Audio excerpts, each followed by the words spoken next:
না প্লিজ, আমার শরীরে হাত দিবেন না আপনি।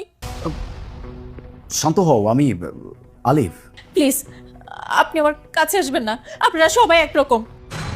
কি আজব কথা বলতো তুমি, কালকে রাত থেকে একই কথা বলছো। আমাকে টাচ করবেন না, আমার কাছে আসবেন না, আপনারা সবাই একই রকম। তুমি কাদের কথা বলছো, কাদের মতো?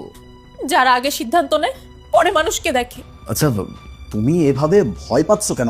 আমাকে বলো। কারণ আমি বিধবা। আমার বিয়ের পরদিন আমার স্বামী মারা গেছে, কারণ আমি অপয়া। এইরকম শব্দ তোমাকে কে শিখাইছে? সমাজ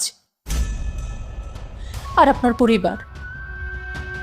আমার পরিবার তোমাকে বলেছে? হ্যাঁ, আপনার পরিবার বলেছে। আর এই জন্যই তুমি এখন ভয়ে মরছো।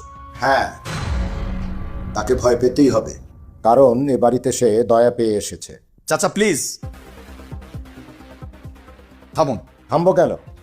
ভেবেছিলাম ভাতিজাকে একটি ভালো দেখে বিয়ে করাবো। কত সুন্দর ধুমধাম হবে, বাড়িতে সানাই বাজবে, লোকজন আসবে, আত্মীয় স্বজন আসবে, আর বাড়িটা ফুলে ফুলে সেজে উঠবে। তা না একটা অপয় মেয়েকে বিয়ে করে নিয়ে আসি। বাস, ইনাফ। এই বাড়িতে এই শব্দটা দ্বিতীয়বার আর কেউ উচ্চারণও করবে না, কেউ না। আমি আপনাদের কারো দয়া চাইনি, আমি তো কখনো দ্বিতীয় বিয়ে করতে চাইনি।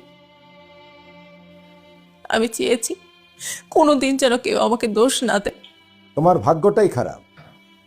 ভাগ্য খারাপ হলে কি মানুষ খারাপ হয়, নাকি মানুষের চোখ খারাপ হয়? আচ্ছা চাচা, একটা মেয়ের যখন স্বামী মারা যায় তখন তাকে অপয়া বলা হয়, আবার একজন পুরুষের যখন স্ত্রী মারা যায় তখন সেই পুরুষটাকে অসহায় বলা হয়। এই নিয়মগুলো কে বানিয়েছে? আমি একজন ডাক্তার চাচা, আমি জানি মানুষের মৃত্যু আসে কারণ নিয়ে, কিন্তু এখন তো দেখছি মানুষের মৃত্যু আসে অপবাদ নিয়ে। সোনিয়া,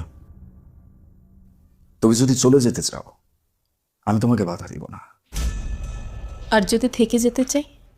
তাহলে আমার এই ঘর তোমার জন্য সর্বপ্রথম নিরাপদ জায়গা হবে। তুমি আমার বাপ মামারা একমাত্র ভাতিজার জীবন নষ্ট করেছ।